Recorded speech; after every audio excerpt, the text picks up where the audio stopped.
좌우 앞뒤에 계신 분들에게 6분 이상씩 인사해 주세요. 잘 오셨습니다. 은혜 많이 받으시기 바랍니다. 부드러운 얼굴, 싸나운 얼굴 말고 부드러운 얼굴로 잘 오셨어요. 감사합니다. 지지난 시간이죠. 우리가 모세가 죽을 운명에서 건진받아서 이제 하나님 앞에 살림을 받고 이제 세상에 태어났던 그런 말씀을 우리가 나누었는데, 신학자들은 모세의 인생을, 여러분 모세가 몇 년 살았는지 아십니까? 모세가 120년을 살았어요. 근데 신학자들은 처음 모세가 살았던 40년, 중간 40년, 그리고 마지막 40년 이렇게 구분을 합니다. 모세는 굉장히 아주 심플하게 40년 딱 떨어지는 인생을 살았거든요. 첫 40년은 애굽 왕 바로의 왕궁에서 공주의 아들로 자라가며 교육을 받으며 훈련을 받으며 살았던 그 애굽 왕궁에서의 시대가 40년이고, 그 다음에는 오늘 성경에 나와 있는 사건을 기점으로 하여 이제 모세가 바로의 낯을 피하여 도망하여 미디안 광야 깊숙한 곳에서 양치는 목동으로 살았던 시절이 40년이 있었습니다. 미디안 광야에서의 40년, 그리고 그 40년 후 모세가 나이 80이 되던 해에 호렙산 불타는 떨기나무 속에서 하나님의 음성을 듣고 이스라엘 백성들을 애굽에서 구원하여 약속의 땅으로 인도하는 이 출애굽 시대 40년을 하나님 앞에 위대하게 쓰임을 받았습니다. 세계적인 전도자였던 D.L. 무디라고 하는 목사님이 이 모세의 인생에 대한 설교의 말씀을 전하시다가 이 각각의 시대에 모세가 어떻게 자기 자신을 생각하고 판단하며 신앙생활을 했는지에 대한 말씀을 해주셨는데 굉장히 의미가 있어요. 그러니까 모세가 첫 번 40년 동안 애국 왕궁에서 자라가던 그 시절, 모세는 자기 자신을 어떤 존재로 생각했냐면 나는 굉장히 특별한 사람이요, 굉장히 대단한 사람이다라고 하는 자기 의식을 가지고 살아갔다라고 이야기를 합니다.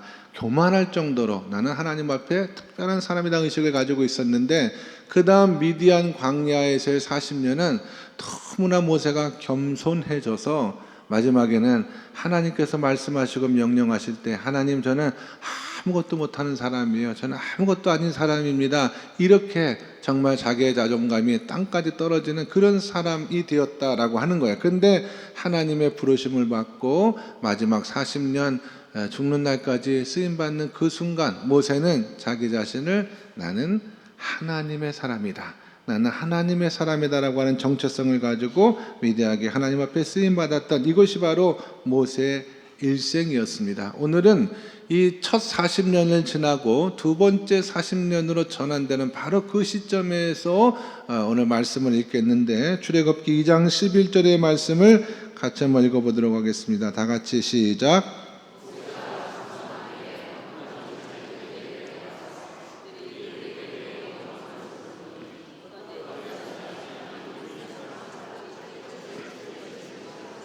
아멘. 모세가 장성한 후에 이렇게 기록이 되어 있잖아요. 그러니까 출애굽기 2장 10절과 11절은 한 절 차이에 불과하지만 시간적으로 보면 40년의 세월을 포함하고 있는 그런 말씀입니다. 모세의 인생 제2단계로 전환되는 그 시기에 자기 민족 히브리 백성들이 애굽 사람들에게 고통당하는 모습을 보았어요. 그래서 모세의 마음에 울분이 끓고 정의감이 불타오르기 시작했습니다. 이거는 전적으로 모세가 받은 신앙교육의 결과예요. 모세가 비록 어머니 밑에서 신앙교육을 굉장히 잘 받았거든요. 비록 유모의 모습으로 다가오긴 했습니다만은 이 어머니 요게벳 밑에서 신앙교육을 잘 받았기 때문에 자기 민족에 대한, 하나님에 대한 분명한 자기 정체성을 가지고 있었다라고 하는 것입니다. 어렸을 때 신앙교육이 평생 간다라고 하는 말이 모세의 경우에도 해당이 되는 거예요. 출애굽기 2장 11절 또 12절의 말씀에 병행구절, 그러니까 신약성경에서 바로 이 대목을 병행하여 설명하고 있는 말씀이 히브리서에 있거든요. 히브리서 11장 24절과 26절까지 말씀을 우리가 자막을 통해서 같이 한번 읽어보겠습니다. 다 같이 시작. 믿음으로 모세는 장성하여 바로의 공주의 아들이라 칭함받기를 거절하고 도리어 하나님의 백성과 함께 고난받기를 잠시 죄악을 낙슬 누리는 것보다 더 좋아하고 그리스도를 위하여 받은 수모를 애굽의 모든 보화보다 더 큰 재물로 여겼으니 이는 상 주심을 바라봄이라. 아멘. 여기서 중요한 단어는 거절하고라는 단어입니다. 믿음으로 모세는 바로의 공주의 아들이란 칭함받기를 거절하고 오히려 하나님의 백성들과 함께 고난받기를 기뻐했다라고 성경은 분명히 말하고 있잖아요. 이게 신앙교육의 결과였습니다. 모세는 애굽의 모든 부여와 쾌락을 뒤로하고 하나님 편에 서서 하나님의 백성들과 함께 살기를 다짐했는데 어느 날 보니까 애굽 사람 하나가 자기 동족 히브리 사람 하나를 몹시 괴롭히고 있는 장면을 보고 내가 이 백성이 고통당하는 것을 그대로 두고 볼 수가 없다. 내가 이 백성을 위해서 살아야 될 때가 바로 이때가 아니겠느냐라고 큰 결심을 하고 그 다음에 어떻게 했느냐? 출애굽기 2장 12절의 말씀을 같이 읽겠습니다. 시작. 좌우를 살펴 사람이 없음을 보고 그 애굽 사람을 쳐 죽여 모래 속에 감추니라. 아멘. 여러분, 모세가 하나님의 백성들과 함께 고난받기를 결심했던 것이 잘한 결정이에요? 잘못된 결정이에요? 잘한 결정이잖아요. 그런데 그 결정 후에 자기 동족을 괴롭히는 애굽 사람을 주먹으로 쳐서 죽인 것은 잘한 결정이에요? 잘못한 결정이에요? 잘못한 결정이지. 사람을 주먹으로 쳐서 죽인 게 잘한 결정일 수는 없잖아요. 분명하게 하나님 앞에 좋은 결심을 했었음에도 불구하고 그 과정과 방법이 잘못되었기 때문에 모세가 사람을 죽이는 결론에까지 이르게 되었다.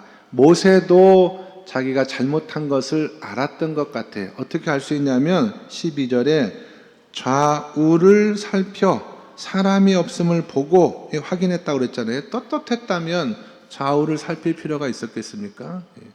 어떤 성경학자가 이 말씀을 주석하는데 주석을 보니까 그렇게 표현했더라고요. 모세는 부지런히 좌우를 살펴서 사람이 없는 것을 확인했지만 위에 계신 하나님은 바라보지 못했다. 그래서 실패했다라고 기록해 놓은 것으로 보았습니다.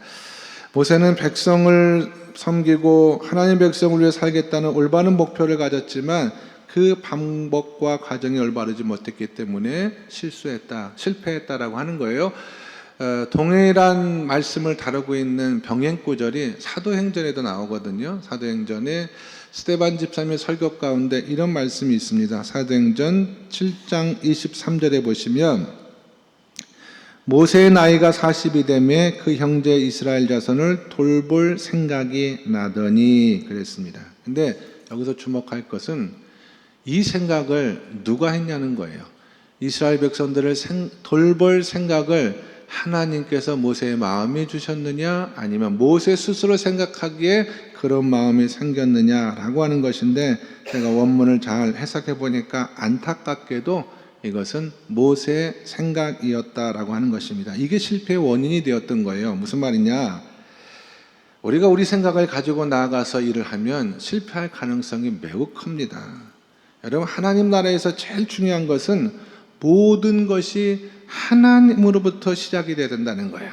하나님의 뜻으로부터 시작이 되고 하나님의 계획으로부터 시작되는 것은 다 성공하게 되어져 있어요. 그러나 하나님의 뜻이 아니라 내 안에 내 생각과 내 계획과 내 뜻으로부터 시작되는 것은 실패할 가능성이 매우 크다라고 하는 것입니다. 모세는 나이 40이 돼가지고 나는 이제 굉장히 준비가 다 되었다고 생각을 했어요.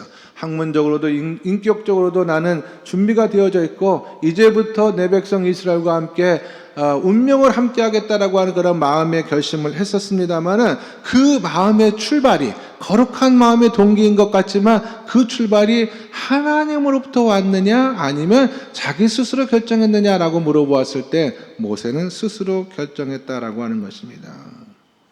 굉장히 중요한 메시지가 아닐 수가 없습니다.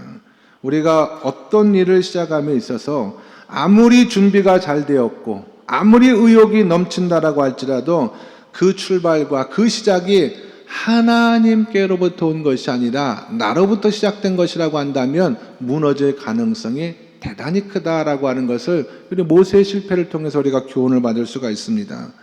많은 사람들이 하나님의 꿈과 하나님의 비전에 대한 이야기를 합니다.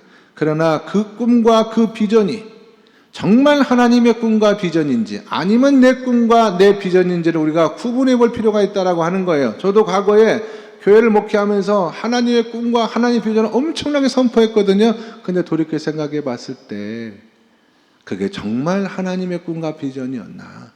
정말 교회 공동체 모든 교인들이 마음속에서 우러나 이건 분명한 하나님의 뜻이다라고 고백하며 그 일을 했는가 생각해 보았을 때 아닌 경우들도 있었다라고 하는 것입니다. 여러분 아무리 거창한 계획과 꿈이라고 할지라도 그것이 내 생각과 뜻에부터 시작된 것이라고 한다면은 무너질 수도 있다는 생각을 하셔야 돼요. 오늘 모세 이야기를 통하여 정말 하나님 이 생각, 이 뜻, 이 계획이 하나님으로부터 온 것입니까? 아니면 나로부터 온 것입니까? 기도하면서 그 뜻을 물어야 돼요. 언제까지? 확신이 올 때까지. 그래서 우리가 창세기를 공부하면 그런 교훈들을 봤거든요. 서두르면 이스마엘이 되는데 기다리면 이삭이 된다라고 하는 그런 이야기도 때로는 우리가 적극적으로 하나님의 일에 임발부해서 정말 적극적으로 그 일을 추진해 나갈 때도 있지만 때로는 하나님의 뜻을 수동적으로 기다릴 때가 있다라고 하는 거예요. 그리고 이 두 때를 잘 구분하는 것이 매우 중요합니다. 꽃이 필 때는 적극적으로 꽃 피는 것을 위해서 일해야 돼요. 그러나 열매를 맺을 때는 가만히 앉아서 기다리며 수동적으로 기다리면서 열매가 익는 것들을 또 지켜볼 필요가 있는 것. 그래서 신앙생활은 기다림의 연속이다라고 하는 얘기가 왜 나왔냐면 우리 신앙생활에는 그런 기다림이 꼭 필요하다라고 하는 것입니다. 지금은 수요 예배 시간에 고린도 전서의 말씀을 나누고 있거든요. 근데 얼마 전까지만 해도 우리가 창세기의 말씀을 나누었습니다. 제가 왜 이 말씀을 준비하면서 창세기의 말씀을 떠올렸냐면 야곱만큼 구약 성경에서 적극적인 사람이 없어요. 능동적인 사람이 없습니다. 그는 늘 자기 계획과 자기 깨와 자기 힘을 의지해서 많은 일들을 했어요. 장자권도 자기 힘으로 뺏었고 아버지의 축복도 자기 힘으로 뺏었고 아내들도 자기 힘으로 얻었고 늘 그는 가는 곳곳마다 자기 힘으로 모든 것을 감당하는 그런 사람이었는데 그런 야곱의 인생이 축복과 은혜가 넘치는 삶이었느냐? 그렇지 않다는 거예요. 가는 곳마다 고난의 연속이고 삶이 정말 험악한 삶을 살아갔던 그런 야곱이었거든요. 이 야곱이 창세기 37장부터 달라져요. 창세기 37장부터 이제 창세기 말씀의 주인공은 야곱에서 그 아들 요셉으로 바뀌거든요. 그래서 요셉이 주인공이고 야곱은 엑스트라가 되고 배경이 되는데 그때부터 야곱의 삶이 변화되는 것을 성경을 통해서 발견할 수가 있습니다. 자기가 얻은 정보가 하나도 없어요. 다 아들들이 하는 얘기들만 들어야 돼요. 자기가 뭔가를 이룰 수 있는 힘들도 없어요. 그러니까 날마다 아들들에게 속는 인생을 살아가고 나중에 아들들이 베냐민을 애굽으로 데리고 가야 된다라고 하니까 내가 이르면 이르리라 정말 야곱 같지 않은 모습으로 변화된 그런 인생을 발견하게 되거든요. 그런데 놀라운 것이요. 그렇게 변화된 야곱은 그 이전에 야곱이 하지 못했던 그 이전에 야곱의 삶을 통해서 맺지 못했던 수많은 열매를 맺는 사람으로 변화가 되었다라고 하는 거예요. 전에는 이리 뛰고 저리 뛰고 뭐라도 열심히 자기가 적극적으로 하려고 했을 때는 정말 고난과 이런 삶의 험악한 삶의 연속이었는데 이 변화된 야곱을 통하여 의미 있는 삶의 열매들이 맺히기 시작했다라고 하는 것이 창세기의 증언이에요. 일단 삶이 안정되고 신앙이 안정되고 그 아들 11명이 굉장히 못된 아들들이거든요. 근데 다 은혜받아 구원받아가지고 이스라엘 12지파가 되는 거예요. 잃어버려서 죽은 줄만 알았던 요셉이 살아서 돌아오는 역사를 경험하게 되고 그 요셉을 따라가서 애굽왕 바로에게 축복하며 안수하며 기도하는 그런 놀라운 은혜로 변화된 삶을 살았다라고 하는 것입니다. 자기가 능동적으로 무엇인가를 이루고자 했을 때는 열매를 맺지 못했어요. 그러나 하나님 앞에 기다릴 줄 알고 하나님의 뜻을 물을 줄 알고 그 하나님 앞에 겸손한 삶을 살아갈 때 야곱의 삶이 열매 맺는 삶으로 변화됐다라고 하는 것을 우리가 성경을 통해서 보면 꼭 열심히 뛰어다니고 꼭 열심히 애를 쓴다고 해서 우리의 삶에 열매가 맺히는 것이 아니다라는 것입니다. 때로는 수동적으로 기다릴 줄도 알아야 된다.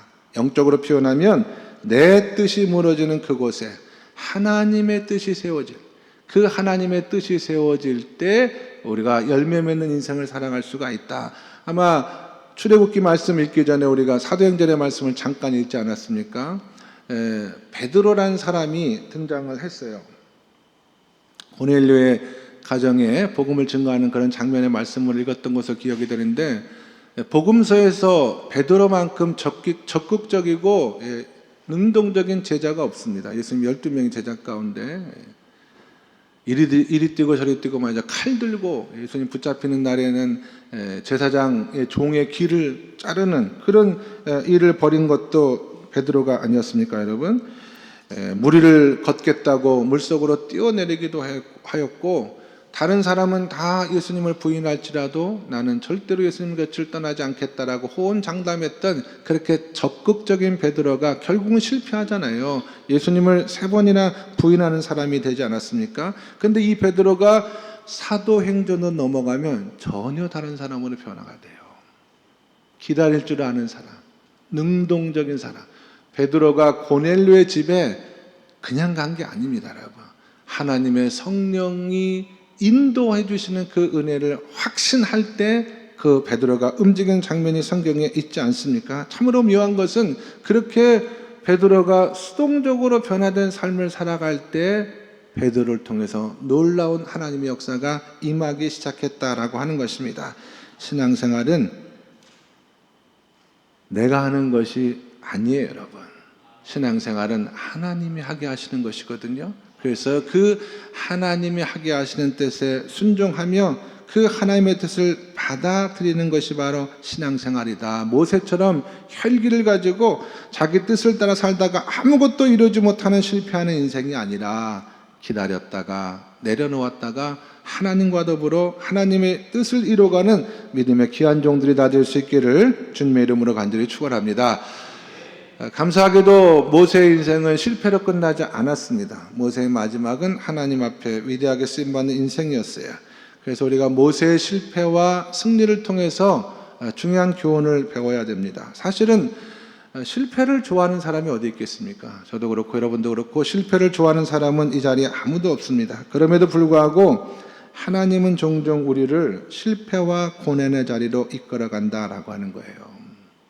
세상에서 제일 어리석은 사람이 고난의 시간을 보내는 한복판에 그 의미를 깨달아 알지 못하는 사람이 가장 어리석은 사람입니다. 우리는 고난을 통해서 무엇을 배울 수가 있는가? 고난이 우리에게 가져다주는 가장 큰 유익은 무엇인가? 그것은 바로 우리로 하여금 고난은 순종을 배우는 사람이 되게 만드는 이 유익을 우리에게 가져다 준다라고 하는 거예요. 가만히 생각해 보세요. 이 고난 가운데에는 하나님께서 우리로 하여금 순종의 사람이 되어 하나님의 복을 누릴 수 있는 이런 엄청난 비밀을 숨겨 놓았습니다. 시편 119편 67절의 말씀을 한번 읽어보도록 하겠습니다. 자막에 있죠? 시편 119편 67절 시작.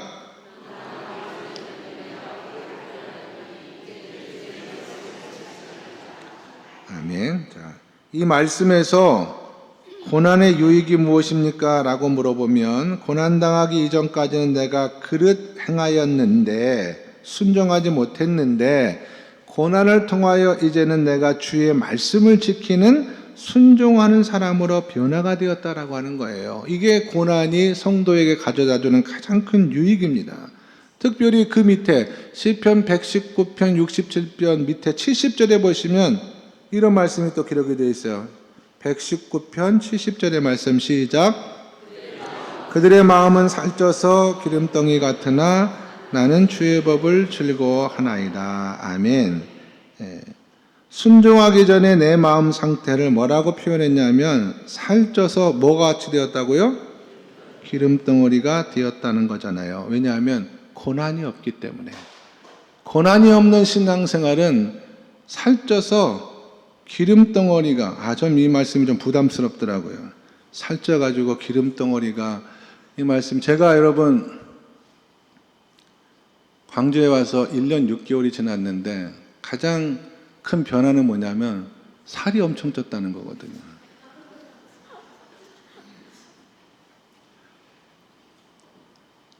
(6kg가) 쪘어요, 6kg.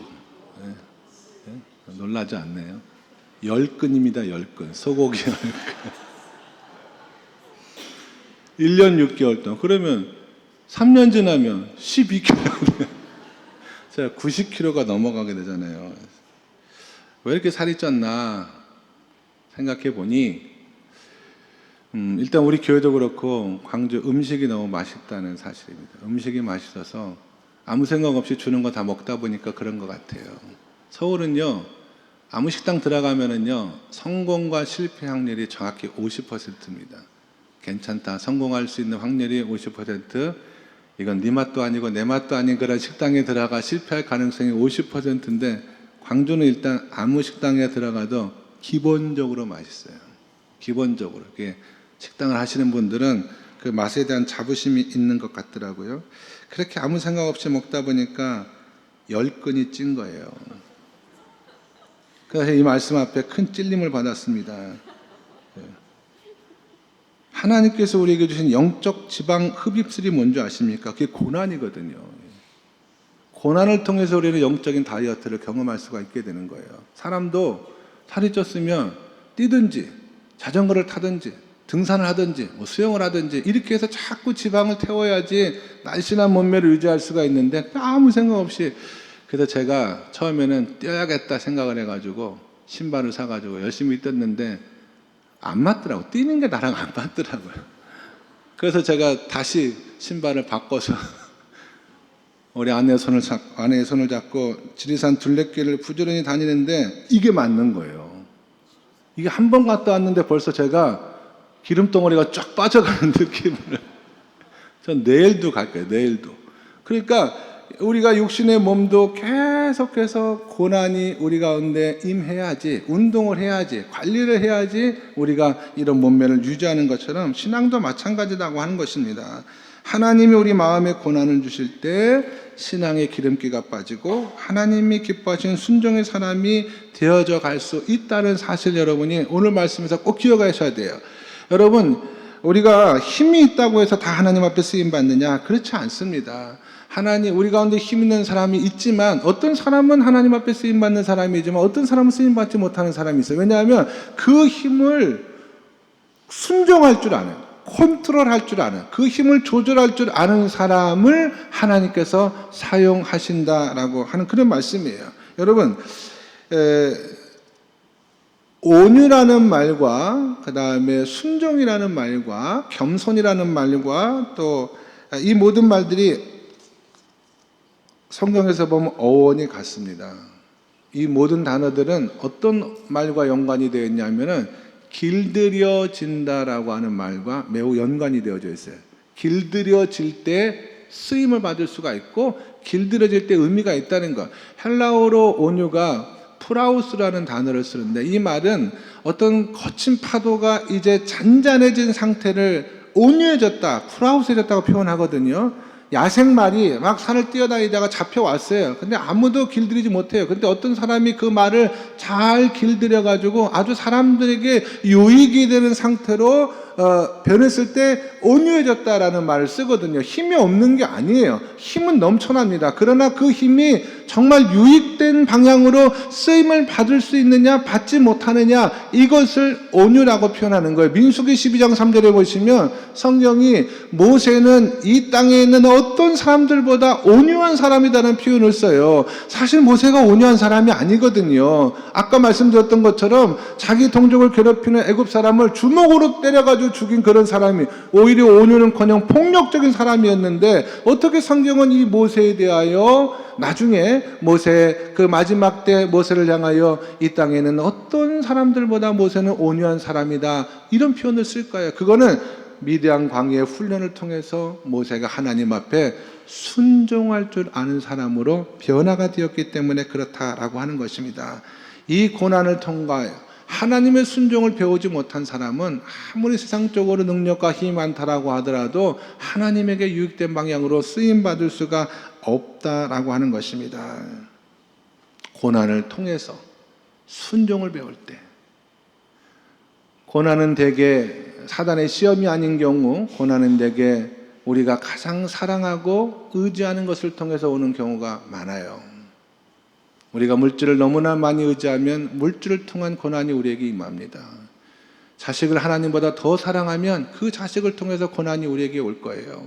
건강을 통해서도 고난은 옵니다. 그럼 이런 고난의 때 가장 중요한 것은 무엇이냐? 하나님이 나에게 왜 이런 고난을 허락하셨는가를 깊이 묵상하고 순종하셔야 돼. 순종이란 말은 다른 것이 아닙니다.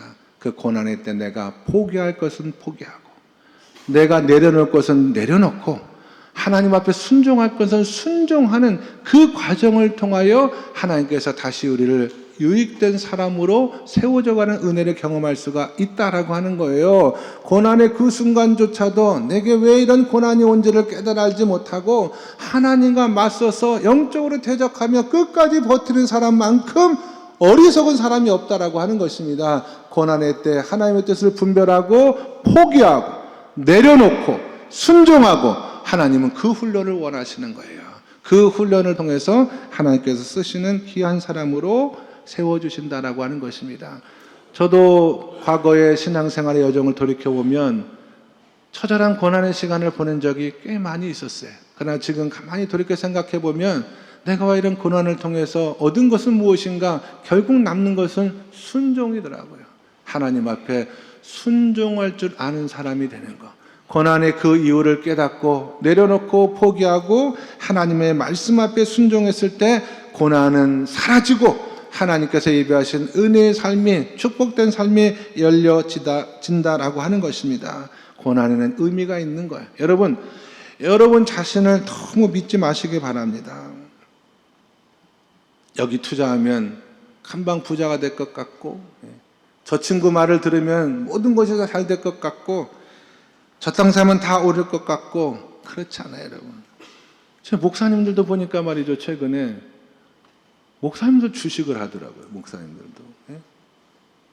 저는 국회의원들만 회의 속상해서 이렇게 주식하다가 걸려가지고 쫓겨나는 줄만 알았던데, 회의장 가니까 목사님이 왜 저 핸드폰을 보길래 이렇게 봤더니 SK 하이닉스 뭐 이런 걸 보고 있는 거예요. 주식을 하는 거예요. 저한테도 빨리 사라는 거예요. 5천 간다는 거예요. 주가가 5천 간다고. 그래서 제가 물어봤어요. 그래서 그거 SK 살 때 삼성하고 기도해 봤냐? 하나님 내가 SK 살까요? 삼성 살까요? 기도해 봤냐? 했다 안 했대. 그럼 망하는 거예요, 여러분. 하나님의 뜻으로부터 온 것은 성공하지만 내 뜻과 내 계획으로부터 오는 건 다 망하는 겁니다, 여러분. 저는 제 생각과 제 판단, 제가 보는 눈과 제 판단이 하나님의 판단과 일치된 경우들도 있었어요. 감사하죠. 근데 그런 때는 별로 많지가 않아요. 저는 거의 틀렸어요.